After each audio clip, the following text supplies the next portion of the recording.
2 Kings chapter 16.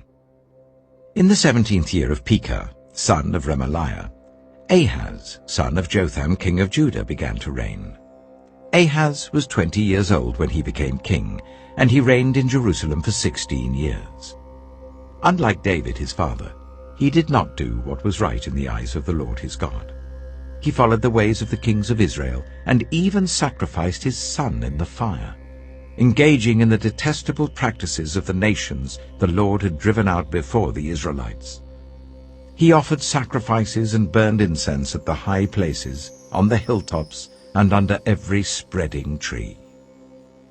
Then Rezin, king of Aram, and Pekah, son of Remaliah, king of Israel, marched up to fight against Jerusalem and besieged Ahaz, but they could not overpower him.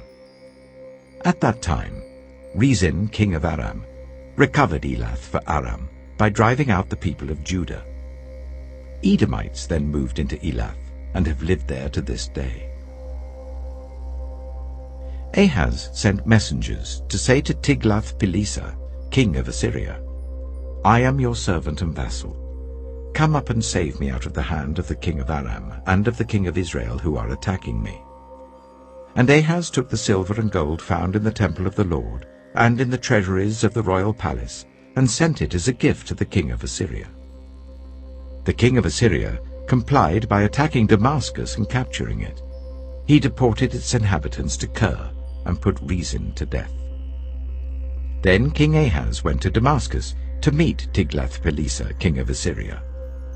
He saw an altar in Damascus and sent Uriah the priest a sketch of the altar, with detailed plans for its construction.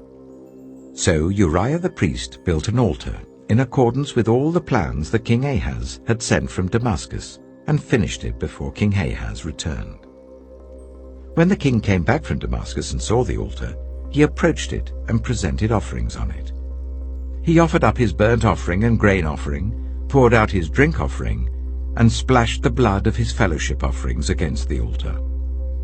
The bronze altar that stood before the Lord he brought from the front of the temple, from between the new altar and the temple of the Lord, and put it on the north side of the new altar. King Ahaz then gave these orders to Uriah the priest. On the large new altar, offer the morning burnt offering and the evening grain offering, the king's burnt offering and his grain offering, and the burnt offering of all the people of the land, and their grain offering and their drink offering. Splash against this altar the blood of all the burnt offerings and sacrifices. But I will use the bronze altar for seeking guidance." And Uriah the priest did just as King Ahaz had ordered.